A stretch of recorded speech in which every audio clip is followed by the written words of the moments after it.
दोस्तों नमस्कार। आप देख रहे हैं अपना चैनल न्यूज नशा। मैं हूं महेश गुप्ता।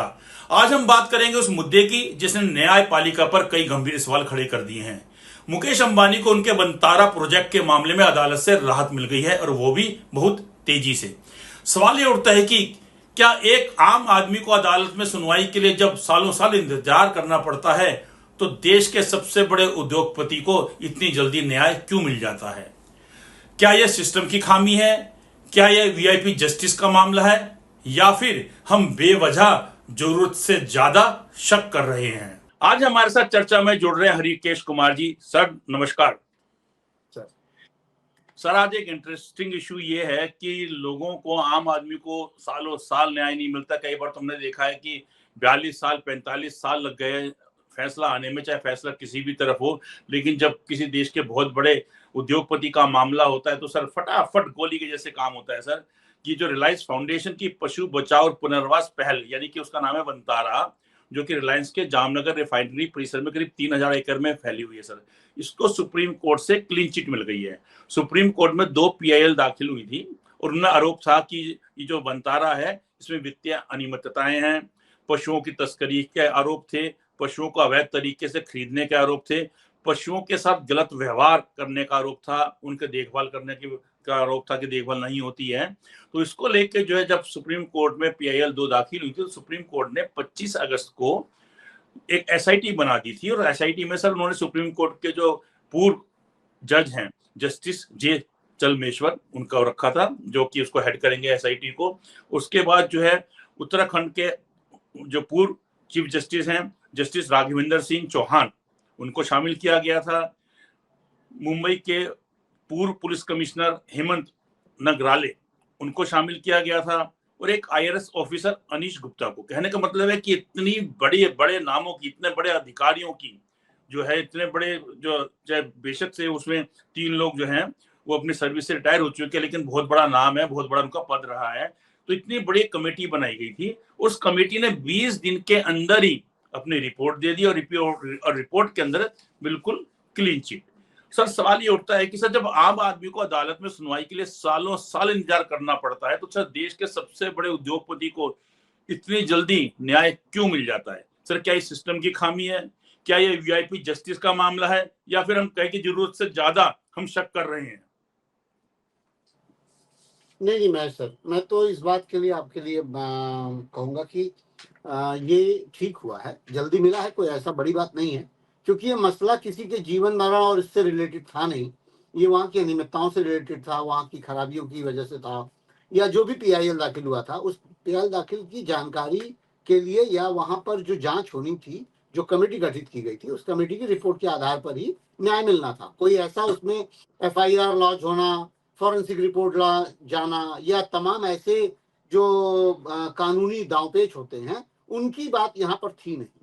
तो इसलिए मैं इसको ऐसे तो नहीं जोड़ के देख सकता हूँ कि आम आदमी को जो न्याय मिलता है और जो इस आम आदमी को जो न्याय मिलता है या न्याय नहीं मिल पाता है उसमें समस्या क्या आती है, ये बहुत महत्वपूर्ण है जानना। क्योंकि जब भी हम कोई केस फाइल करते हैं तो उस केस फाइल करने के बाद आप जानते हैं कि चार्जशीट, और चूंकि वकालत आपने भी जानते हैं आप वकालत क्या होती है, तो उसमें बहुत सारी पेचीदगियां होती हैं। उन पेचीदगियों को सॉर्ट आउट करने में समय लगता है। डेफिनेटली कोई किसी ने आरोप लगा दिया तो उस आरोप के आधार पर उसकी जांच होगी, फिर उसकी फॉरेंसिक रिपोर्ट आएगी, फिर उसकी अगर हत्या और या बलात्कार इस तरह की कोई चीज है तो मेरा कहने का मतलब ये है कि क्राइम या जैसे जमीन विवाद है, जमीन विवाद में भी बहुत बड़ी समस्या आती है सर। होता क्या है कि जैसे आप तो सिविल उसमें जानते होंगे इंस्टीट्यूट में क्या होता है कि जमीन का अगर एक रोड है, कोई कट के निकल रहा है, सरकार ने उसको निकाला हुआ है वहां से, तो कोई अगर ये ऑब्जेक्शन कर दे कि नहीं रोड के उस साइड भी मेरी जमीन थी और इस साइड भी मेरी जमीन है और किसी और से विवाद हो जाए तो वो लंबा खींचेगा कि कितना हिस्सा जमीन का उधर चला गया, कितना हिस्सा जमीन इधर आ गया, नाप जोक पैमाइश सब तमाम उसमें पेचीदगियां हैं। और कानूनी दांवपेच के साथ साथ सबसे बड़ी बात है भ्रष्टाचार। क्योंकि आप लेखपाल को, कानूनगो को, इनको उनको मिला मिलू के कैसे भी करके करते हैं। बहुत सारे केसेस होते हैं, इन सब में बहुत सारे समय लगते हैं, जांच परख होती है, ट्रायल कोर्ट अलग है, फिर कोर्ट अलग है, फिर हाई कोर्ट सुप्रीम कोर्ट अलग अलग है। इससे अपार्ट, इसके अलग जो ये केस था, इसमें जो पीआईएल दाखिल हुई थी, उस पीआईएल दाखिले के बाद जो केस बना वो यही बना कि भाई वनतारा जो है सुरक्षित है, वहां संरक्षित है, सारे जीव जंतु संरक्षित है। मेरा सवाल इसके उलट है। 3-3.5 हजार एकड़ की जमीन में एक जंगल निर्माण किया गया, पर्सनल फार्म हाउस तैयार किया गया, जहां जानवरों को रखा जाना है, हाथी, शेर, चीता, जिराफ, इस जैसे जानवर हम आप रख सकते हैं। अगर हम एक भी जिराफ रखना चाहें, मैं कह रहा हूं सिर्फ सिंगल जिराफ, हम तो कहीं नहीं गए हैं कि हम 10-20 सर जिराफ नहीं सर, तोता भी नहीं रख सकते, खरगोश नहीं रख सकते, कछुआ नहीं रख सकते सर। 3 साल तक की सजा है। लोगों को पता नहीं, लोग तोता पाल लेते हैं, तोते में हाँ, सजा है सर, कछुए में सजा है, खरगोश में सजा यही है यही सर। मैं कह रहा इवन हूं। जो मोर है, मोर जो उड़कर आया उसको सजा है। वो तो ये है कि कोई कहता है कि साहब मोर उड़कर आता है और अब खाकर करेक्ट, चला जाता है, हमने से कहीं बंधक नहीं रखा, अपने पास नहीं रखा हुआ है, वो हम आप खुला नहीं है। पाल जैसे सकते। हिरन आता है राजस्थान में गाँव के। जी जी। हाँ, लेकिन ये पहले व्यक्ति नहीं है। मैं इनकी बात पहले व्यक्ति के आधार पर इसलिए नहीं कह रहा हूं क्योंकि कई ऐसे माननीय विधायक और सांसदों को मैं जानता हूं जो बाहुबली किस्म के हैं। वो अपने घरों के आसपास 50-25 एकड़ जमीन में जीव जंतु रख लेते हैं और ठीक ठाक रखते हैं। ये सब दुबई में हम लोगों ने देखा सुना है कि भाई शेख रखते हैं। ये सब हमने यूएस वगैरह में देखा है, जैसे माइक टायसन रखता था शेख। तो वो कुछ अलग ही नियम होंगे वहां पर, मैं नहीं कह सकता, लेकिन अपने देश में व्यवस्था है नहीं। और इनके पास जो हाथी आए हैं वो थाईलैंड, अमेरिका और अफ्रीका से आए हुए हैं, रेस्क्यू करके लाए गए हैं। मतलब अफ्रीका जा करके, अमेरिका जा करके, थाईलैंड जा करके आप रेस्क्यू कर रहे हैं जीवों को और वहां से लेकर आ रहे हैं। मतलब सोचने में भी कुछ अजीब सा लगता है। चीते ले आते हैं, निश्चित रूप से जानवरों और जीव जंतुओं से प्रेम है मिस्टर मोदी को। और आप जानते ही हैं कि भाई 19 चीते लाए गए थे अफ्रीका के, अफ्रीकन कंट्रियों से। तो कहने का मतलब ये है कि आप अंबानी के एक बेटे को, अनंत अंबानी को, जो मतलब दुर्भाग्य से किसी डिसऑर्डर से भी वो है, लेकिन उसके लिए आप ये व्यवस्था करने की कोशिश कर रहे हैं और दे दिए हैं कि 3.5 हजार एकड़ फार्म में फार्म हाउस बनाओ और जीव जंतु पाल लो और रख लो। 150 से 200 करोड़ साल का खर्च करो। और ये आम आदमी के लिए जू भी नहीं है। आप जू बनाए हैं, सरकारी जू संरक्षित होते हैं, उनकी व्यवस्था में आपका कंट्रीब्यूशन हो सकता है। मैं ये मान सकता हूं कि एक जू कंट्रीब्यूशन तो हो आपने सकता बनाया, है, ठीक जी, बात। आप जू बनाए हैं और उस जू में, चिड़ियाघर में जीवों के संरक्षण के लिए आप अपना कंट्रीब्यूशन करते हैं या आप उसमें जाते आते हैं, उसको देखते हैं। लेकिन पर्सनल अपनी व्यवस्था, उसको मोदी जी गए, उद्घाटित किए, वहां पर टहले, घूमे, शेरों के साथ फोटो खिंचवाए, लोगों ने कहा देखिए ये शेर है, शेर के साथ शेर है। मतलब अजीब सी बात है। कुछ समझने वाली बात है कि देश में चलता क्या है और होता क्या है। आप एक तरफ आम आदमी को जीना मुहाल कर रखे हैं और दूसरी तरफ आप जो है जीव जंतु के नाम पर, और जीव जंतु वहीं जरा गाय भी रखवा देते, संरक्षण करवा देते, गोपालकों को भेज देते जरा। सैकड़ों हजारों गायें एक्सप्रेसवे पे, सड़कों पर घूमती फिरती मिल रही हैं। रोज टक्कर लगती है, कब कहां मरती हैं कुछ पता नहीं। कितने गाय, कितने गौवंश सड़कों पे घूमते मिलते। हम आप अभी चले, अभी सड़क पे मिल जाएंगी, 100-200 मिल जाएंगी। जिस भी सड़क पे आप जाइए, 25-50 की झुंड पर एक जगह पर खड़ी मिल जाती हैं और एकदम आवारा। घायल भी होंगी, बीमार भी होंगी, भोजन भी उपलब्ध नहीं होगा। लेकिन आप गौ संरक्षण के नाम पर उनको नहीं बोल रहे हैं कि भैया उस 3,000 3,500 एकड़ फार्म में जरा गायों को भी रख लो यार, है ना। तो हाथी, जिराफ, शेर, चीता, भालू, ये सब आप रखवा रहे हैं। ये सब शौक है, अरबोंपति के लोगों के शौक है।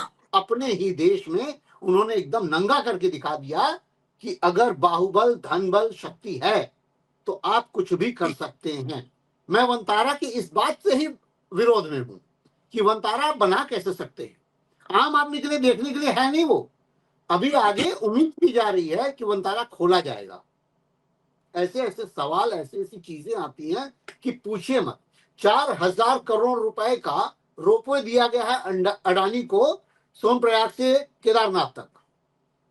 उस पर चल क्या रहा है कि व्यवस्था किया जाएगा लोगों के लिए। पहाड़ों की बर्बादी और तबाही आप देख रहे हैं।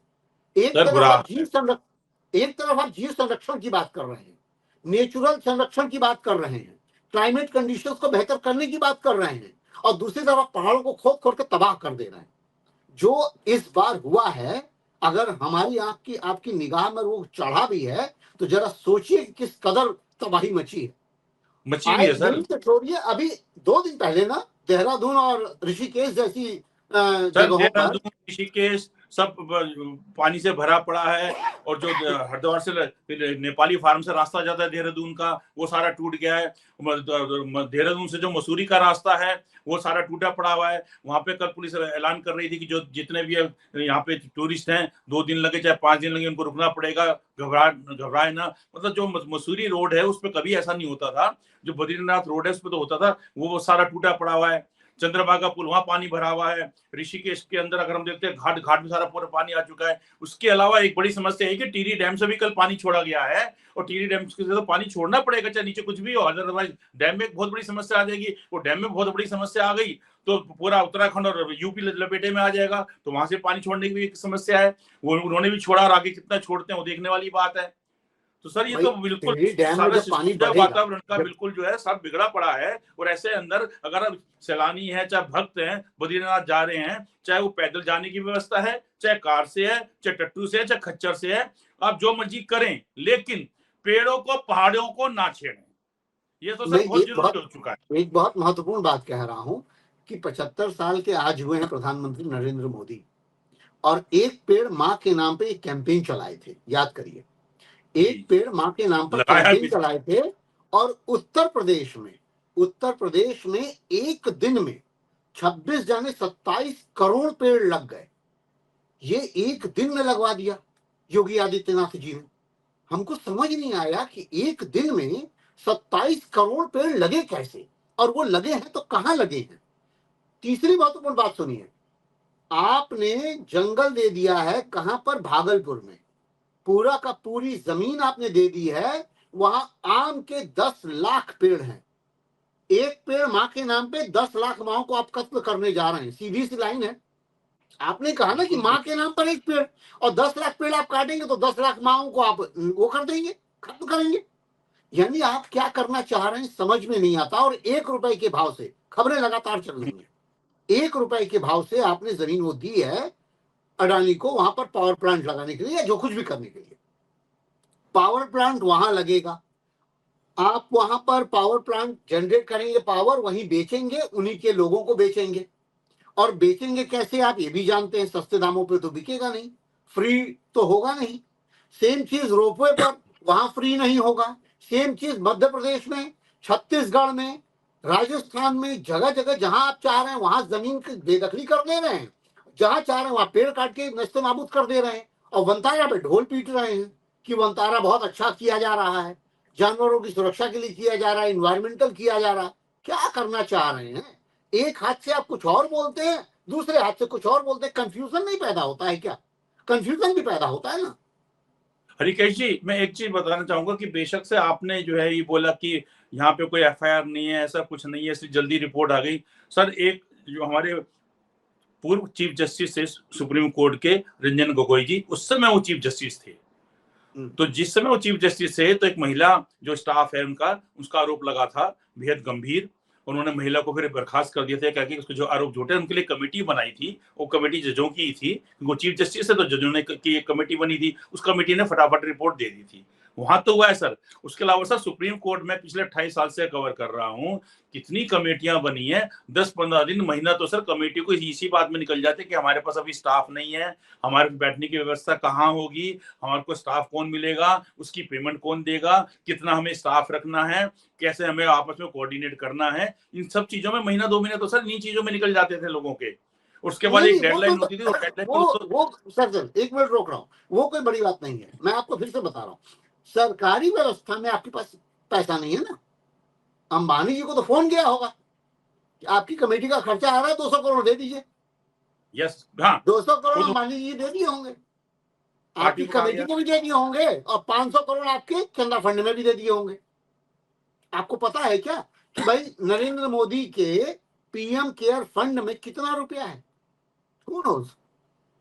जब उसकी जांच नहीं हो सकती, जब वो किसी उसके सीए के दायरे में नहीं आ सकता, अकाउंटेंसी के दायरे में नहीं आ सकता, उसको आपका जो वो है महालेखा अधिकारी है वो उसको जांच नहीं कर सकता, कोई क्वेश्चनेबल नहीं है, कोई आंसर नहीं है, तो ये सारी चीजें बड़ी बातों में नहीं आती ना।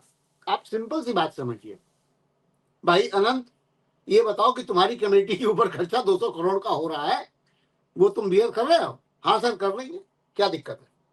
200 करोड़ साल में वो खर्चा कर रहा है वंतारा को बनाने में, उसको घूमना ही तो है। हाथी के लिए खिचड़ी बनवाता है, यही ना सब चल रहा है कि वो हाथी को खिचड़ी बनवाता है। आज तक ये दिखाया जा रहा था, क्षमा करिएगा चैनल का नाम नहीं भी लूंगा तो भी सबने देखा है।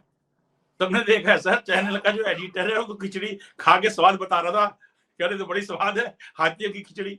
चलिए सर, मैं आपके साथ एक चीज बताना चाहूंगा कि सर कई बार क्या होता है कि जो शक वाली बात बोली जाती है कि दो लोगों का आपस में झगड़ा है सर प्रॉपर्टी का, वो कहता है मेरी है, वो कहता है मेरी है। तो जो पहले वाला आदमी है जिसका हम नाम रखते हैं ए, दूसरे का बी, ए क्या करता है अपने ही किसी जानकार को, अपने किसी दोस्त को, अपने किसी रिश्तेदार को बोलता है कि तू मेरे खिलाफ केस डाल दे या मैं तेरे खिलाफ केस डालूंगा कि तू इस प्रॉपर्टी पे कब्जा कर रहा है और ये प्रॉपर्टी जो है मेरी है। और जब तक कोर्ट से तेरे को नोटिस आएगा तो तू उसका रिप्लाई दे दियो, हाँ जी साहब भाई ठीक है जी, मुझे कोई एतराज नहीं, प्रॉपर्टी इनकी है। तो ए ने अपने ही एक आदमी को खड़ा करके उसके खिलाफ केस डाला कि प्रॉपर्टी पे कब्जा करना चाह रहा है। उस आदमी ने कोर्ट में आके उल्टा उसके फेवर में बयान दे दिया और कोर्ट ने ऑर्डर उसमें स्टे लगा दिया कि जब तक फाइनल ऑर्डर नहीं आता इस प्रॉपर्टी पे कोई घुसेगा नहीं, इस प्रॉपर्टी पे कोई छेड़खानी नहीं होगी। अब उस स्टे ऑर्डर को लेके वो आदमी बैठ जाता है। आगे जितने भी जेन्युइन लोगों से उसका झगड़ा चल रहा है, किसी कहीं भी पुलिस आएगी, कोई भी आगे दिखाई सर इस प्रॉपर्टी पे स्टे है, इसकी कलाकारी होती है। तो सर क्लीन चिट ले ली जाती है कई बार। सर मैं इस मामले में नहीं कह रहा हूं, सुप्रीम कोर्ट में हमने देखा है कि बकायदा कुछ वकील हैं जो आते हैं, इतना हल्का केस डालते हैं, बकायदा सुप्रीम कोर्ट से नोटिस हो जाता है, नोटिस होने के बाद जब फैसला आता है तो जो उसकी पिटीशन थी उसमें कुछ दम ही नहीं था, वो सुप्रीम कोर्ट उड़ा देता है। उस उड़ाने से क्या होता है कि जो जेन्युइन कंप्लेनेंट आता है जिसको बाद में आना था पूरी तैयारी के साथ, वो जीरो हो जाता है। क्योंकि सर इसी इशू पे पहले से केस डल चुका है और फलां जज साहब इस पे ऑर्डर सुना चुके हैं, तो पता चला असली कंप्लेनेंट जो है जीरो हो जाता है। यहाँ सर मैं एक चीज आपको बताना चाहूंगा कि मैं बड़े सम्मान के साथ करता हूँ कि जस्टिस जे चलमेश्वर जी जो हैं बहुत ईमानदार माने जाते हैं, हम इस बात को बिल्कुल मानते हैं। बकायदा उन्होंने प्रेस कॉन्फ्रेंस की थी नाराज होकर अपने चीफ जस्टिस के खिलाफ, और उसके क्या नाम ये उनका था कि भाई हम कुछ काम करना चाहते हैं, हमें काम नहीं करने दिया जाता। लेकिन उनका एक मैं आपको मामला बताना चाहूंगा कि नवजोत सिंह सिद्धू कोई हल्का आदमी नहीं है, पॉलिटिकल भी था, पैसा भी था और शो भी उनका आता था, पैसे की कोई कमी नहीं। हरियाणा पंजाब हाई कोर्ट ने उनको 3 साल की सजा सुनाई थी कि एक बुजुर्ग पे गैर इरादन हत्या में उनको दोषी पाया और 3 साल की सजा सुनाई। नवजोत सिंह सिद्धू सुप्रीम कोर्ट आ गए। सुप्रीम कोर्ट में जस्टिस जे चलमेश्वर जी जो कि इसमें हेड कर रहे हैं कमेटी में, एसआईटी में, वो जज साहब थे। उन्होंने फैसला सुनाया, उन्होंने कहा कि हाँ ये दोषी है, लेकिन दोषी धारा 323 आईपीसी के तहत जिसमें 1 साल तक की सजा का प्रावधान है और 1000 रुपए जुर्माना है, तो उन्होंने सिर्फ 1000 का दोषी है, 323 के अंदर दोषी पाया जाता है। तो जो पंजाब हरियाणा हाईकोर्ट का आदेश था उसको तो उन्होंने खारिज कर दिया, 3 साल की सजा वाला गैर इरादन हत्या का। 323 होती है सिंपल मारपीट, उसके तहत उन्होंने उसको दोषी बताया और दोषी बताने के बाद मात्र 1000 रुपए का जुर्माना लगाया, सिर्फ कोई सजा नहीं सुनाई। उसके बाद वो अलग बात है कि ये उसके बाद ये रिटायर हो गए जस्टिस चलमेश्वर जी। तो जो पीड़ित पक्ष था, जो 65 साल के बुजुर्ग थे, उनकी जिसकी मौत हुई थी, जिसको पीटने का आरोप है नवजोत सिंह सिद्धू पे रोड रेज के दौरान, तो उनके जो परिवार वालों ने उन्होंने सुप्रीम कोर्ट में पुनर्विचार याचिका डाली, रिव्यू पिटीशन उसी जज के पास जाती जिस जज ने पहले फैसला सुनाया होता है। लेकिन ये जज साहब जो रिटायर हो चुके थे, तो दूसरे जज साहब ने कहा नहीं हम इस रिव्यू पिटीशन को सुनेंगे बकायदा, और सुनने के बाद उन्होंने नवजोत सिंह सिद्धू को 1 साल की सजा सुनाई। तो सर मैं फिर दोबारा कहता हूं कि जस्टिस जे चलमेश्वर जी बहुत ईमानदार हैं, उन्होंने नवजोत सिंह सिद्धू को दोषी ठहराया, लेकिन सिर्फ 1000 का जुर्माना लगाया और जेल की सजा 1 दिन भी नहीं सुनाई। और दूसरे जज साहब ने उसी फैसले के खिलाफ जाकर बकायदा नवजोत सिंह सिद्धू को सजा सुनाई। तो मैं रिपीट करूंगा कि जस्टिस चलमेश्वर जी बहुत ईमानदार हैं, इस कमेटी के भी हेड वही हैं। तो सर कई बार ऐसा भी होता है कि पिटीशन फाइल होती है, इस केस के अलावा मैं दूसरे केस की बात करता हूं ताकि कोर्ट का मानहानि का मामला हम भी सुप्रीम कोर्ट की रिपोर्टिंग करते हैं, लाख ग्रेजुएट है, बचाव के तरीके जानते हैं। एक उदाहरण दे देता हूं मैं आपको कि इस केस में सब कुछ बहुत अच्छा हुआ है, शुरू से लेकर आखिर तक सब ईमानदारी से हुआ है, हमें इस पे कोई शक नहीं है इस केस में। लेकिन अब मैं दूसरा तरीके से बताता हूँ कि सर जज साहब कई बार खुद अपने लोगों से कोई पिटीशन डलवा देते हैं, या पिटीशन जानकार है वो डाल देते हैं, और डालने के बाद जज साहब उसमें ऑर्डर कर देते हैं। ऑर्डर करने का जब क्लीन चिट मिल जाती है, वो क्लीन चिट आखिर तक रहती है। अब इस केस में मैं आ जाता हूँ। इस केस में भी कहा गया कि देश भर की किसी भी अदालत में अगर इससे जुड़ा कोई मामला आएगा तो उसकी सुनवाई नहीं होगी, हम फैसला दे चुके हैं। फैसला भी सर 20 दिन के अंदर जो है, इतनी जल्दी रिपोर्ट आ गई। सर किसी भी आदमी का सर हत्या हो जाती है, मौत हो जाती है, कहीं पर कोई कहता है कि मुझे मेरा लड़का गायब है, पुलिस ने गायब कर रखा है, किसी ने भी कर, सर 6-6 महीने लग जाते हैं सर। और यहाँ पे सिर्फ 20 दिन के अंदर रिपोर्ट आ गई। मैं आपकी बात समझ रहा हूँ, लेकिन मैं इन सारी बातों के पीछे एक लाइन बोलता हूँ। नवजोत सिंह सिद्धू के केस के समय में जो तराजू पकड़ी हमारी एक न्याय की देवी होती हैं, उनकी आंख पे पट्टी खुली थी या बंद थी उस वक्त? थोड़ा सा व्यंग समझिएगा मेरा। बाद में खुली, तो जब चीफ जस्टिस चंचूड़ जी बने हैं, उन्होंने जो है वो चेंज किया है मूर्ति का। हाँ, उससे पहले बंदी हुई खुल गई। हाँ, अब आंखें खुल गई है ना, तो वो देख सकते हैं ना कि ये अनंत अंबानी का केस है। उस समय वो दिखाई नहीं दे रहा था। उस समय केस के मेरिट डिमेरिट पे बात हो रही थी, इसलिए नवजोत सिंह सिद्धू जेल चले गए। अभी क्या है कि अब आंखें खुल गई हैं। अब जज साहब देख रहे हैं कि ये अनंत अंबानी का केस है।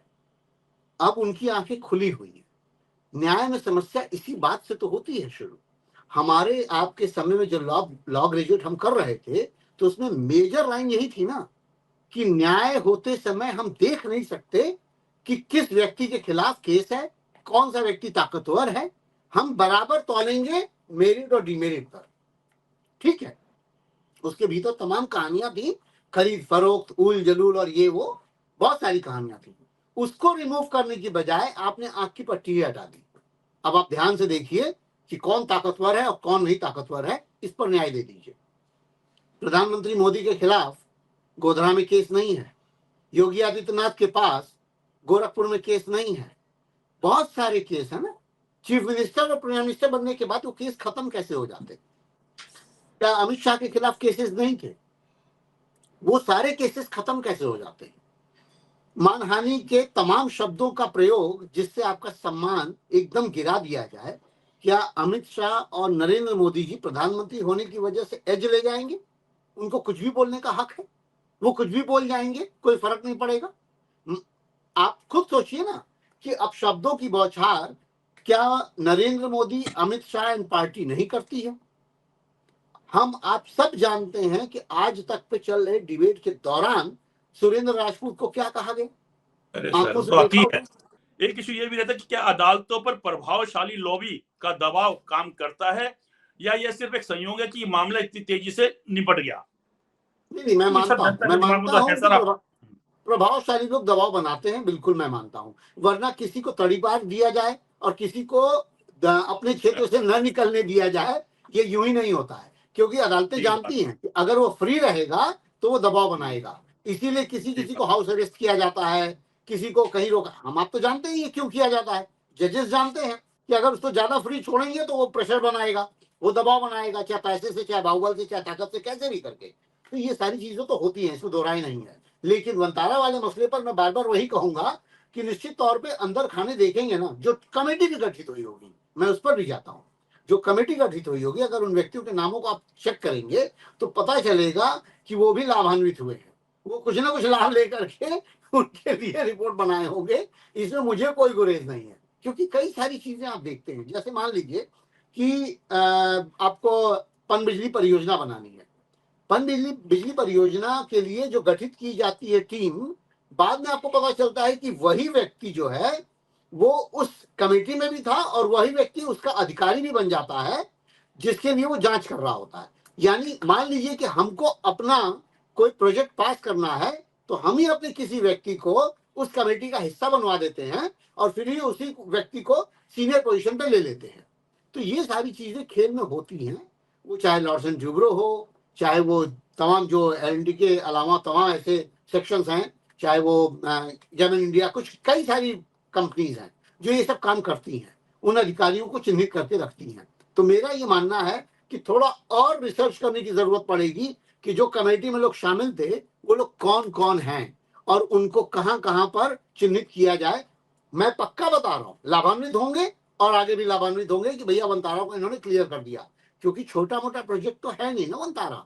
3,500 एकड़ जमीन जामनगर में आप दे देते हैं, रिफाइनरी बनाना एक अलग केस था, जामनगर में ही है, आप वो दे दिए अलग बात है, लेकिन यहाँ पर आपने पूरा जंगल दे दिया है और ये कह करके कि भाई आप संरक्षित कर रहे हैं, रिहेबिलिटेट कर रहे हैं। कहाँ कहाँ से हाथी ला रहे हैं? सारे रिहेबिलिटेशन के हाथी हैं। हम आप बहुत अच्छे से जानते हैं, अगर हाथी का पांव टूट जाए तो उसको रिवाइव नहीं कर सकते आप, ये आप बहुत अच्छे से जानते होंगे जीव जंतुओं के बारे में।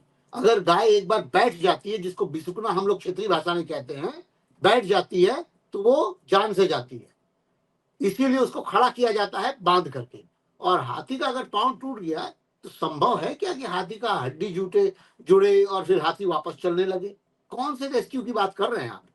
घायल हाथी किस बात के है? घायल हाथी जो लड़ाई करते हैं, बड़े टस्कर हाथी जिनके दांत वहां टूट जाते हैं, वो घायल श्रेणी में आते हैं, उनको आप रेस्क्यू करने जा रहे हैं। वो घायल श्रेणी में नहीं आते, वो लड़ाई लड़ते हैं, उनके दांत वहां टूट जाते हैं, फिर वो चलने लगते हैं।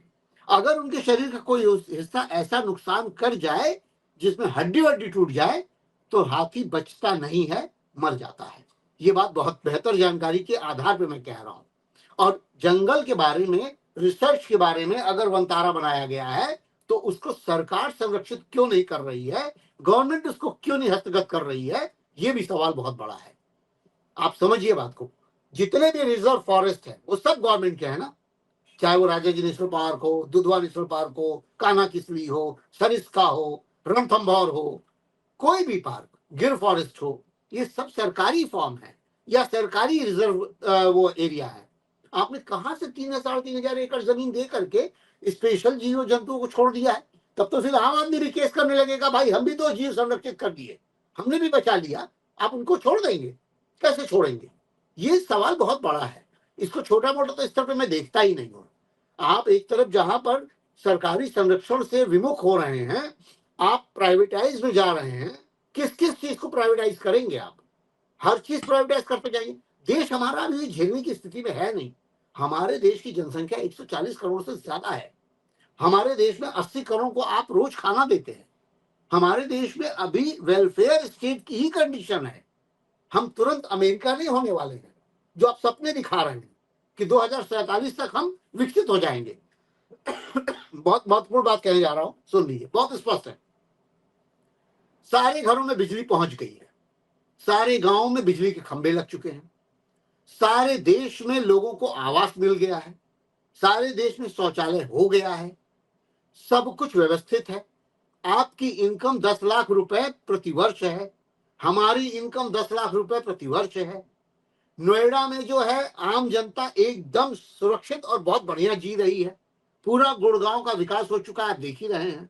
मुंबई का क्या हाल था वो आप देख रहे हैं। मजाक चल रहा है।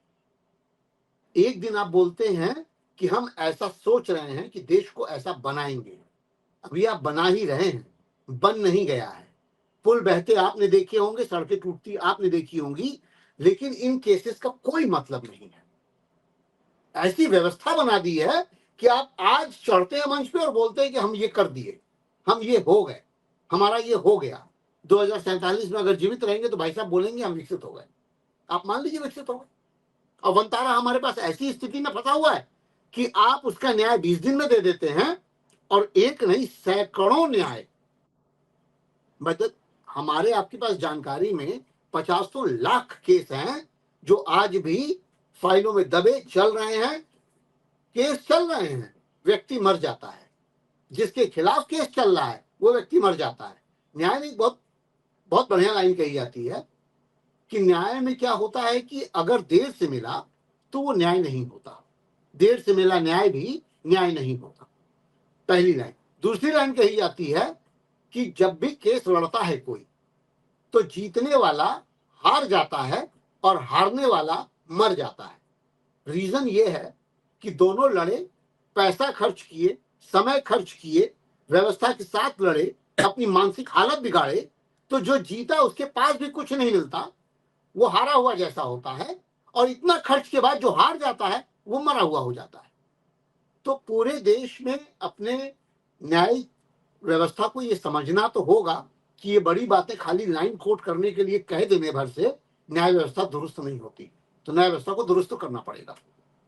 सर मैं एक चीज और आपसे चर्चा करना चाहूंगा कि अगर कोई भी कमेटी है, चाहे 2 लोगों की है, 10 लोगों की है, कोई अधिकारी है, चाहे डीएम जाए, चाहे एक सुप्रीम कोर्ट ने कमेटी बनाई, इतनी बड़ी कमेटी है, वो गए इकट्ठा, एक बार उन्होंने वहां पे विजिट किया, वहां पे क्या व्यवस्था है, किस प्रकार के उनको आराम में जो है पशुओं को मिल रहा है, नहीं मिल रहा, ओके ठीक है। इसमें सर आरोप ये था कि पशुओं की गलत तरीके से तस्करी भी हो रही है, उसमें पैसे का भी आरोप था, और सर जो ये आ रहे हैं वो ये विदेशों से आ रहे हैं। सर एक जांच के लिए सर जो विदेश है, विदेश से भी आपको स्टेटमेंट लेना पड़ता है, विदेश से जो है जो पशु आ रहा है किस तरीके से आ रहा है उसकी पुष्टि, एक कागज होता है, उसकी पुष्टि के लिए भी उसको एग्जिबिट करना होता है हमेशा। जैसे कि हम बॉफर्स में देखेंगे कि स्विट्जरलैंड से कागज लगाए गए थे, पर उनके फोटो शीट थी, चार्जशीट फाइल हो गई थी, लेकिन स्विट्जरलैंड ने ओरिजिनल पेपर जब उनको नहीं दिए तो यहाँ पे कोई राम जेठमलानी पेश होती है लोअर कोर्ट के अंदर, और वो डिस्चार्ज हो गया था केस। क्यों? क्योंकि जब चार्जशीट फाइल होती है तो अगर आपके पास कोई भी ओरिजिनल नहीं है तो फिर वो फोटो स्टेट नहीं पड़ी जाती है सर, केस डिस्चार्ज हुआ था। ऐसी इस केस के अंदर ठीक है सर, वहां पे क्या व्यवस्था है क्या नहीं है उस पर तो जल्दी से रिपोर्ट आ सकती है, लेकिन जो तस्करी हो रही है, अवैध रूप से पशु मंगाए जा रहे हैं सर, उसकी जांच हो जाना, फिर रिपोर्ट टाइप होना और 20 दिन के अंदर सुप्रीम कोर्ट में आ जाना, सर ये कहीं ना कहीं ये सवाल नहीं खड़ा करता सर कि क्या मतलब जो अदालतें हैं हमारी आम आदमी बनाम अमीर आदमी हो चुकी है सर। आपको एक केस दिख रहा है तस्करी का, जानवरों का। मैं आपको गुजरात में मॉडल में क्या क्या खामियां वो दिखाता हूँ। ट्रिब्यूनल का केस आया था, वहां पर एक नकली ट्रिब्यूनल चल रहा था। हाँ, जमीन जायदाद का विवाद निपटा रहा था। मजाक नहीं सर, वाकई में पूरा का पूरा फैसले ट्रिब्यूनल चल रहा अगला वो, और फैसले लागू हो रहे थे, फैसले लागू हो रहे नकली अदालत वहां से। इसके बाद वहीं पर थाने का एक केस आता है, नकली थाना, वो भी था वहां पर गुजरात में। मैं आपको बता रहा हूँ, बहुत सारी चीजें बता रहा हूँ। एक और सुनिए, मुंद्रा एयरपोर्ट से 30,000 किलो, मतलब समझ रहे हैं कितने टन पकड़े गए थे ड्रग्स। वो ड्रग्स कहाँ गए? वो मुंद्रा एयरपोर्ट अडानी का है एयरपोर्ट हो चुका। आप सोचिए, गुजरात का मॉडल बता रहा हूं सर। ये जो गुजरात मॉडल है ना, मैं 2012 से देख रहा हूं, जब मैं संदेश गुजरात में था तब से देख रहा हूं। मैं उसी दिन ये बात समझ नहीं पा रहा था, और मैं वहां से ये कहते हुए लौटा था कि पता नहीं क्या बेवकूफी चल रही है, कोई बता नहीं पा रहा है, कोई उजागर नहीं कर पा रहा। इसमें मैं कांग्रेस की हार मानता हूँ। कांग्रेस की बहुत बड़ी हार थी। विपक्षी दल आप थे, कांग्रेस आप पार्टी बने हुए थे, आप प्रधानमंत्री पद सुशोभित करके मनमोहन सिंह वहां से अभी 2014 में हटे थे ना, 2014 तक तो आप ही थे भाई। आप समझिए, 2 बार प्राइम मिनिस्टर होकर के कांग्रेस सरकार बनाकर रह गई थी। वो ये चिन्हित नहीं कर पा रही थी कि कैसे ये मार्केट हो रहा है, किस तरह से बाजार फैलाया जा रहा है। कि गुजरात मॉडल की मैंने उसमें 3 खामियां देखी थी। पहली बात ये थी कि इन्होंने कहा कि गुजरात जो है बहुत खूबसूरत स्टेट बना दिया गया है, और हर एक जो पर्यटन से स्थित मतलब पर्यटन को आकर्षित करने वाली जगहें हैं वो बड़ी खूबसूरत और सुसज्जित है। 2 महत्वपूर्ण प्लेस थे वहां पर। एक था जो आपका वहां का झील है, एक झील थी। उस झील की हालत ये थी कि भयंकर गंदगी, भयंकर बदबू, बहुत बुरा हाल था। दूसरी चीज थी वहां पर सरखेज रोजा, जो बहुत पुराना मॉन्यूमेंट एरिया है, और वहां पर गधे और सुअर लौट रहे थे। ये मैंने अपनी आंखों देखा है, रिपोर्ट भी देखा। मतलब वहां पर जब संदेश में था मैं, तब ये करने भी गया था प्रोग्राम, और करने लायक जगह थी नहीं वो। सरखेज रोजा में ही अमिताभ बच्चन कहते फिर रहे हैं कि एक बार तो आइए गुजरात में, वहीं का प्रचार है। उस दिन उसकी सफाई करी जाती थी, उस दिन उसको चमकाया जाता था, लाइट वाइट लगाई जाती थी आर्टिफिशियल, सारा लगा के पहले वो बना लिया प्रोग्राम और चलेगा, और फिर अगले दिन गधे सुअर वहां पर। तो कहने का तात्पर्य यह है कि पहला तो ये खामी। दूसरी खामी सुनिएगा, महिलाओं की सुरक्षा और किसी तरह का कोई दुराभाव नहीं, जहां पर कोई भी अपराध नहीं होता। गुजरात के ब्लड में अपराध बहुत कम है, पहली बात मैं बता दूं। वहां सिर्फ पैसे से जनित अपराध है, पैसे का अपराध है। ट्रिब्यूनल इसीलिए था, ड्रग्स इसीलिए था, वंतारा इसीलिए है, जामनगर की रिफाइनरी इसीलिए है। ये आप समझने की कोशिश करिएगा, सिर्फ पैसे का खेल है गुजरात में। बिजनेस से कोई समझौता नहीं है। व्यक्ति को मारना, औरतों को छेड़ना, ये सब वहां पे नहीं है। वहां पर महिलाएं रात भर 2-2 बजे रात तक घूमती है, क्योंकि वहां कोई लड़ाई झगड़ा है ही नहीं, तो आपकी पुलिस वहां घंटा कुछ करती है। मैं वास्तविकता बता रहा हूं आपको। वहां अगर दो कारें आपस में भिड़ जाएं तो कार के पैसे आप निकाल के दे दीजिए, व्यक्ति उठ के चला जाएगा, आपसे बिल्कुल लड़ेगा नहीं। उसके दिमाग में लड़ाई है ही नहीं, क्योंकि उसके पास समय नहीं है लड़ने का, वो आपके चक्कर में कहां पड़ेगा। अब आते हैं बात पर कि गुजरात में होता क्या क्या है। आतंकवाद खत्म हो गया, रीढ़ की हड्डी टूट गई। अमित शाह चिल्लाते फिरते हैं और आप देख रहे हैं कि लगातार आतंकी हमले हो रहे हैं, लगातार आतंकवादी कश्मीर में क्या क्या करते रहते हैं। नोटबंदी के बाद आतंकवादियों की कमर टूट गई थी, यहां गए खत्म हो गए। नक्सलवाद खत्म हो गया, नक्सली रोज मारे जाते हैं, नक्सलवाद खत्म कर दूंगा, अभी बोले हुए हैं 2026 के मार्च तक खत्म कर देंगे। आप देखते रहिए, हम भी देखते रहेंगे। 2026 का मार्च गुजर जाएगा, फिर भी वो कहेंगे कि मैंने खत्म कर दिया, कमर तोड़ दी, ये जिला फ्री हो गया, वो जिला फ्री हो गया, चंद्रपुर फ्री हो गया, जो मध्य प्रदेश के जिले हैं वो फ्री हो जाएंगे, सब फ्री हो जाएंगे, नक्सलवाद खत्म हो जाएगा, पर नक्सली रहेंगे। दूसरी बात, ड्रग्स, आजकल ड्रग्स पे चिन्हित किए हुए हैं, ड्रग्स खत्म करूंगा। वनतारा से अपोजिट नहीं है ये। कौन देख नहीं रहा है? हमारा कोर्ट नहीं देख रहा, व्यक्ति नहीं देख रहा है, कि लोग नहीं देख रहे, कौन नहीं देख रहा? अमित शाह रोज कहते हैं ड्रग्स खत्म कर देंगे, और ड्रग्स की खूब तस्करी होती है। आप जीवों की तस्करी की बात कर रहे हैं ना, मैं श्योर शॉट हूं, अगर उन्हें तस्करी करनी होगी तो हम आप नहीं रोक पाएंगे। सर मतलब क्यों? ही नहीं सर। हाँ, क्योंकि संरक्षण पूरी तरह से मिला हुआ है ना, सरकार का, गवर्नमेंट का, सबका संरक्षण मिला हुआ है। और अभी अभी तो रूपाणी का एक केस आया है, जो प्लेन क्रैश में मारे गए थे। सुनने में आया कि भाई, मैं जानता नहीं हूँ कितना ऑथेंटिक है, लेकिन सुनने में आया है कि 25 लाख का खर्चा उनके रोड शो में हुआ था। उनका जो दाह संस्कार के लिए लोग गए थे, हुजूम हुआ था। पहले वो बीजेपी कार्यालय ऑफिस से खर्च होना था, बाद में जब उसका बजट पैसा देना हुआ तो सारे जितने भी वो थे आपके व्यवस्था करने वाले व्यवस्थापक, जो बिजनेसमैन थे, उनको भेज दिया रूपाणी जी के घर पे कि जाके 25 लाख वहां से ले लो। घर वालों ने दे दिया, अलग बात है, लेकिन हम आप कहीं ये बात जानते नहीं कि यही गवर्नमेंट रूपाणी के विरुद्ध क्यों हो गई, क्योंकि रूपाणी से मेल नहीं खाते मिस्टर मोदी। तो नरेंद्र मोदी जी की व्यवस्था में ये चीजें हैं। अगर आप उनको सहायता दे रहे हैं, नूराही कुश्ती तो चल रही है ना अंबानी से, न्यूरा कुश्ती तो का ये सबसे बड़ा उदाहरण है, दिखावटी चल रहा सर है। पीछे लोकसभा चुनाव में भी तो हुआ था सर, कहीं को खटका हो गया, कहीं उनको लग गया कि कहीं ये राहुल गांधी के करीब तो नहीं चलेगा, या कहीं मुझे भी सपोर्ट कर रहे हैं और राहुल को भी। जो पैसे वाला आदमी होता है वो किसी से बिगाड़ता नहीं है। उस टाइम माहौल 440 की बजाय जो 240 भाई मुश्किल से दिख रहा था चुनाव के आखिरी दिनों में, तो मोदी जी ने मैं भाषण वही में बोला कायदा कि अडानी और वोट अंबानी चोरी, जो है उसको टेम्पो भर भर के पैसा दे रहे हैं राहुल को। वो बताइए। वोट चोरी वाली बात जो आप कह रहे थे उस दिन, 000 मकान वाली बात, मैं उसी बात की बात कह रहा हूं। 240 में कम से कम 30 ऐसी सीटें थी जो मोदी जी हार रहे थे, उनको बचाया ही वोट चोरी के थ्रू है। आप समझिए, 240 तो चोरी करने के बाद पहुंचे। अगर ये चोरी न कर पाए होते तो ये 200 के नीचे आते, 100% पक्का बता रहा सर, हूं। पक्का।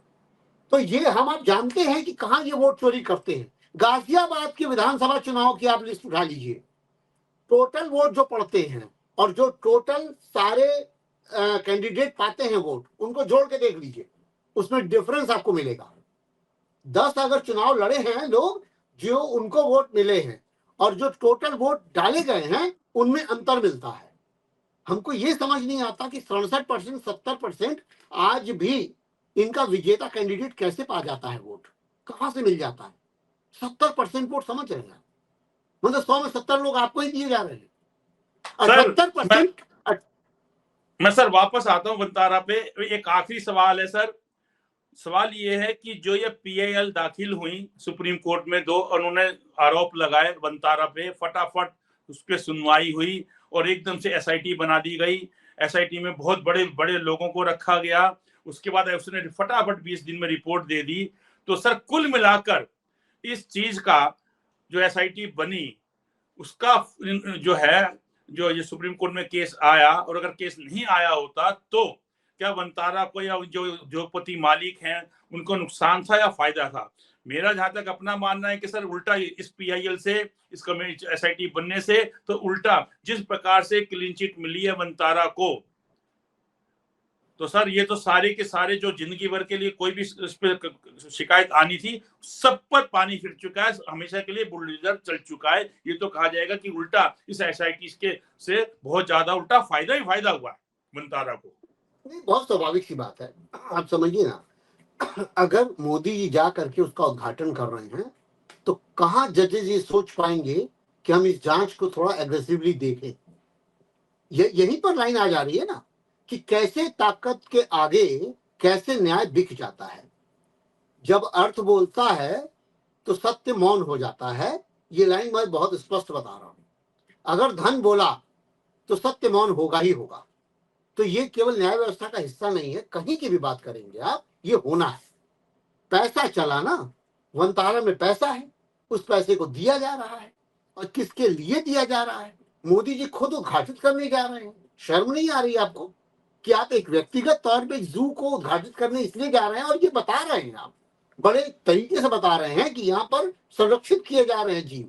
करना चाहिए सरकार को, कर रहे हैं इंडस्ट्रियलिस्ट। इसका मतलब पर्सनल। और अनंत अंबानी करते क्या होंगे, क्या कर रहे होंगे वहां पर, किस जीव जंतु को देख रहे होंगे भाई? क्या वेटनरी कॉलेज के पढ़े हुए हैं वो? वेटनरी किए हुए हैं? किसी जीव जंतु की दवा दारू ये सब के बारे में उनको ज्ञान है? बहुत स्पष्ट सी बात है सर। ये व्यक्तिगत फार्म हाउस है इंजॉयमेंट के लिए। बाद में मोदी जी भी अपना बुढ़ापा वहां खूब सेकेंगे, बढ़िया से घूमेंगे, इसलिए वहां पर कोई लाइन नहीं लगाई गई है। हाँ, अब ये बात अलग है कि सरकार पलटे तो भाई कुछ और फिर सवाल उठे, फिर हो सकता है कि वो हस्तगत किया जाए। एक बात बोल दो, कौन कहाँ आराम करेगा? इतना आसानी से अगर सत्ता में परिवर्तन हुआ ना सर, तो वही ईडी और वही सीबीआई देखना कर सर, जो आज राजा बाबू बने हुए ना सर, उसमें से आधे से ज्यादा जेल में मिलेंगे। नहीं सर, क्योंकि पहले कांग्रेस ऐसा नहीं करती थी, लेकिन अब कांग्रेस को भी पता चल चुका है कि ये जो बदले की भावना से काम करना है, दबाना है, तो सर वो चाहे 100% बदला ना मिले, 50% 60% तो सर लेंगे ही लेंगे वो भी। हम आपको, और ईडी और सीबीआई तो सर ये तो सरकारी घोड़े हैं। नहीं, उचित आप कह रहे हैं, हमको आपको ऐसा लग रहा है, लेकिन क्या है ना कि सज्जनता जो होती है ना, वो बड़ी कहीं गहरे बैठी होती है। जैसे ही ताकत मिलेगी कांग्रेस को, कांग्रेस के नेचर में वो नहीं है। वरना नेहरू जी आरएसएस को फ्री नहीं छोड़ते। नहीं, नेहरू जी आरएसएस को फ्री नहीं छोड़ते। जिस नेहरू जी को इतनी गालियां दी जा रही हैं, आप चैनलों पे देखिए ना, एडवीना के साथ, कैनेडी के वाइफ के साथ क्या क्या चल रहा है। कुछ भी बोल रहे हैं आप शनाप यार, किसी ने कोई किताब लिख दी, आप कुछ भी बोले चले जा रहे हैं। ऐसे बोलने के लिए सिर्फ नरेंद्र मोदी के पास तो बहुत सारी बातें हम आप जानते हैं, और जिसको चाहे उसको बोल दें। अरे कोई प्रूफ है क्या? हमने आंखों से देखा है क्या कोई चीज होते हुए? चलिए सर, अगली बार जो है आपसे जब मुलाकात होगी बहुत जल्दी, तो मैं सुप्रीम कोर्ट के आपको एक और बहुत अच्छा किस्सा सुनाऊंगा कि जो वकील से फिर सुप्रीम कोर्ट के जज बने। अभी मैं पूरी बात नहीं खोलूंगा, और किस तरीके से एक बहुत बड़े उद्योगपति को उन्होंने लाभ पहुंचाया, मैं अगली बार में चर्चा करूंगा। तो मतलब आपको भी हंसी आएगी कि यार ऐसा क्या होता है, क्योंकि हम तो खैर कानूनी आदमी बात को जानते हैं, और जनता को भी पता चलेगा कि किस तरीके से क्या किया जाता है। फिलहाल आज की जो है, आज तो सुप्रीम कोर्ट पे चर्चा हुई है, बड़ा आदमी छोटे आदमी सबको पता चल चुका है कि बड़ा आदमी बड़ा ही है कोर्ट के सामने, छोटा आदमी छोटा ही है। मैं इसी में एक शब्द और जोड़ देता हूं सर, कि गोवा के अंदर कलंगुट बीच है, कलंगुट बीच पे सबसे पुराना जो रेस्टोरेंट है, उसके मालिक पे रेप का मुकदमा दर्ज हुआ है। ईस्ट दिल्ली की यमुना पार्क की ईस्ट दिल्ली की एक महिला थी, उनसे वहां परिचय हो गया गोवा में, उनसे फिर उनके दिल्ली आना जाना रहा और काफी समय तक संबंध रहा। उसके बाद महिला ने 376 का तो रेप का मुकदमा दर्ज करा। सर गोवा में बैठे हैं वो मालिक, और इधर जो है पुलिस दिल्ली की है। दिल्ली पुलिस एक ही बार तो जाएगी ना वहां, साल भर तो नहीं पड़ी रहेगी। गई वो घर पे नहीं मिला, वापस आ जाएगी, फिर दोबारा जाएगी, तो 3 महीने बाद जाएगी। कोई गोली नहीं चल रही थी। होली के दिन इतना बड़ा अवकाश, उस दिन सुप्रीम कोर्ट लगा, सुप्रीम कोर्ट के जज ने उनको एंटीसिपेटरी बेल दी। सर एंटीसिपेटरी बेल अगले दिन भी मिल सकती थी, बताइए। ये स्थिति है सर, खबर की थी हमने तो इसमें। ये तो है। कलंगुट बीच में सबसे पुराना होटल वही है, बहुत हम भी जाते, बड़ा अच्छा खाना है उसका, इसमें कोई दो राय नहीं है। क्योंकि मेरे पास उसका नंबर भी था होटल का, तो मैंने जब खबर चलाई थी तो मालिक को मैंने पूछा भी था। मैंने कहा भाई ये तो बता दो तुम दिल्ली में, वहां पे तुम्हारी फोटो भी लगाई कि नहीं लगाई, फोटो भेज दो। तो सर ये स्थिति की होली वाले दिन जो है कोर्ट बैठती है और एंटीसिपेटरी बेल देती है। सुबह लोगो तो नहीं था रेस्टोरेंट का नाम? लोगो सर खबर लगाई है मैंने।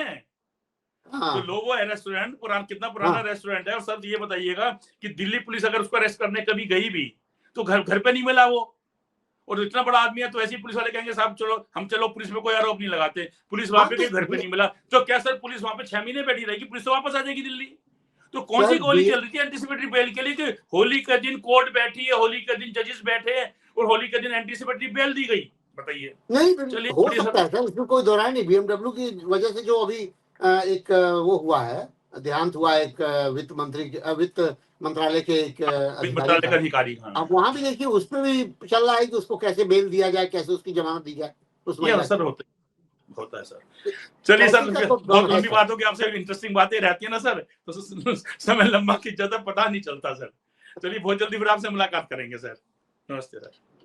और आप हमसे जुड़े रहने के लिए सब्सक्राइब करें YouTube पर, फॉलो करें Twitter पर और लाइक करें Facebook पर। और ज्यादा जानकारी के लिए आपको टाइप करना होगा सिर्फ न्यूज नशा।